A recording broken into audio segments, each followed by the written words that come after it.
He'll hear the beginning of Shir. Parshas Emor this week, beginning of the Parsha. Emor l'koyanim b'nei Aaron v'amarto aleihem l'nefesh lo yitamo b'yamav. Beginning of this week's Parsha. Obvious kasha, all the Mefarshim ask right away. Beginning Emor l'koyanim b'nei Aaron v'amarto aleihem. A double lashon. Say to the Kehanim, the children of Aaron, and you should say to them.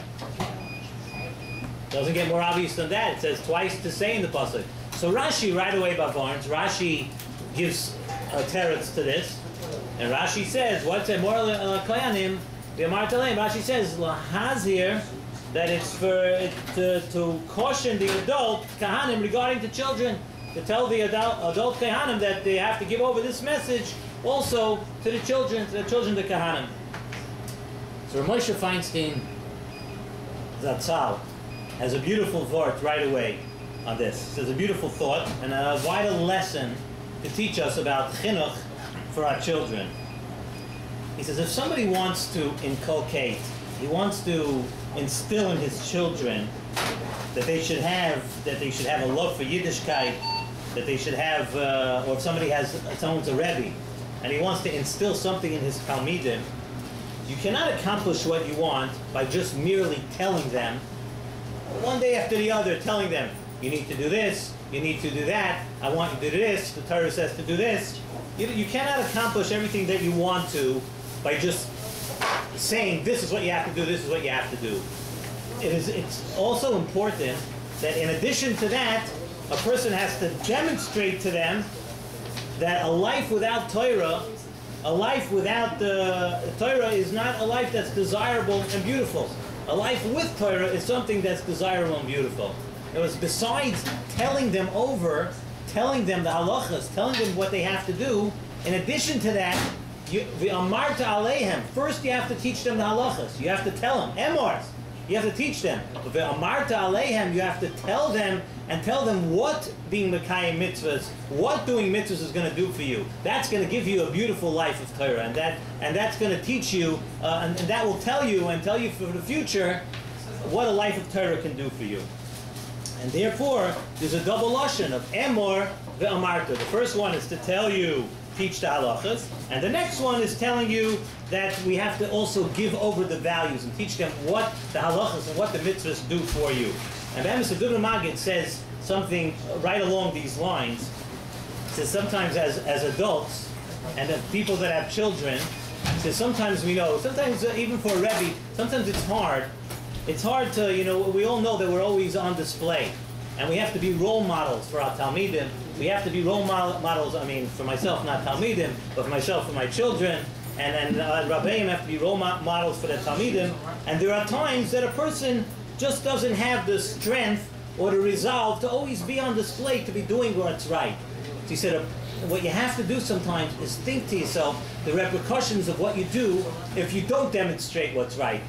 Even if you can't do it for yourself, even if sometimes you feel like you're tired and you feel like you can't I'm always on display, I always have to show, I always have to do the right thing. Even if for yourself you feel you're tired, you can't always do it, you have to take that next step and realize that you have to demonstrate for your children. You have a responsibility to your children, to your Talmidim, to go ahead. And that's again, if the Emor part is hard sometimes, but you have to always remember the Amarta Aleim, the part that you have to demonstrate, and you have to teach your children, that's another chiyuv that you have. That's something else. I saw a beautiful word from Reb Baruch Sorotzkin Zatzal. He says over from his father, Reb Zalman Sorotzkin, and also a very important lesson that we can see from the beginning of Parshas Emor, and a lesson about chinuch for our children. So the beginning of Parshas Emor is talking about what? It's talking about the Kehanim. And what it's doing is telling the Kehanim that they have special halachas and special restrictions the Kehanim have. What is it essentially telling the Kehanim? What we're telling the Kehanim here is that, you know what, Kehanim, you are different. You're different. And you have special halachas. There are things that Israel could do and you can't do. And we also know that at Kohen, it doesn't say right here at the beginning of the Parsha, but Kehanim are allowed to do things that Israel is not allowed to do. They have their own set of mitzvahs. So what we're telling the Kehanim is that they're different. Dr. Baruch Sorotzkin, a beautiful thing from his father of Zalman. Says, generally, parents are able to control the environment of their house. people are able to set their tone in their own home. What should be there, what shouldn't be there, what the environment in the house you're able to set. It's a controlled setting. But once a child steps out of the house and there's peer pressure and the society, it's much, much more difficult to control what your children are exposed to. It's a much greater challenge to bring up your children in the right way once they step out of the house.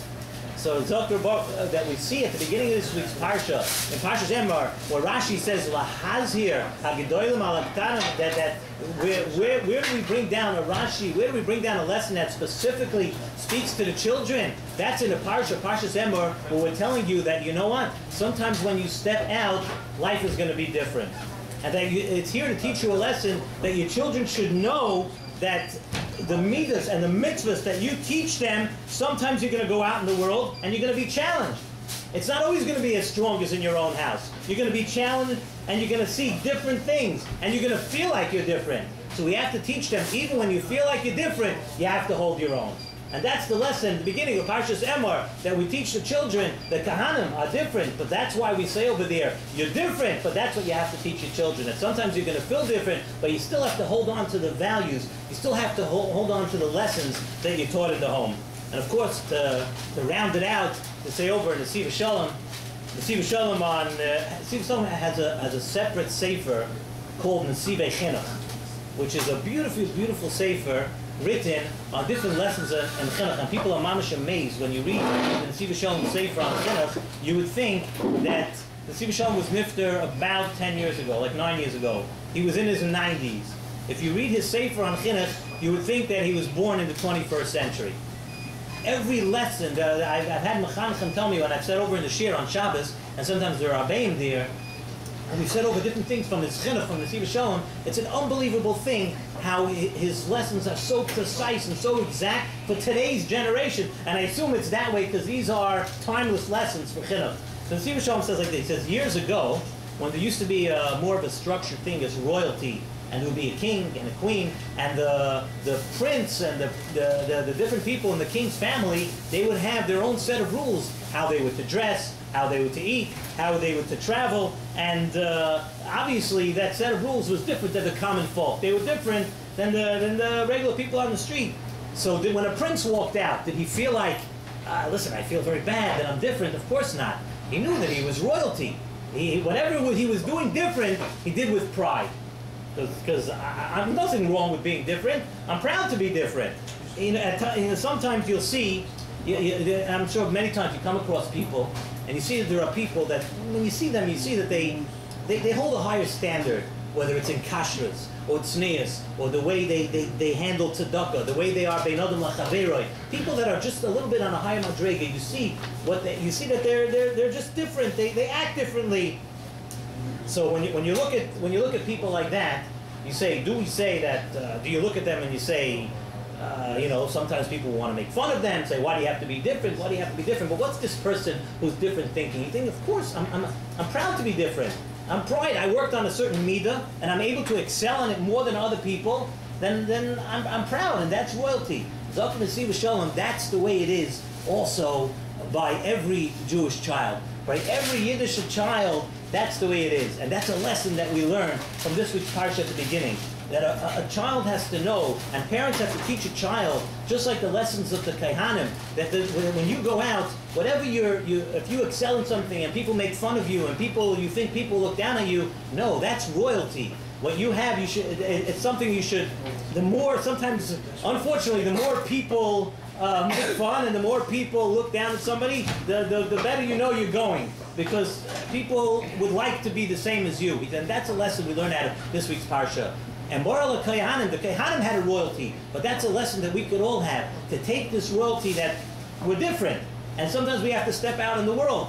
And we have to learn this lesson to teach our children. And moral of Kaihanim, teach your children the halachas, but also v'amarta aleihem.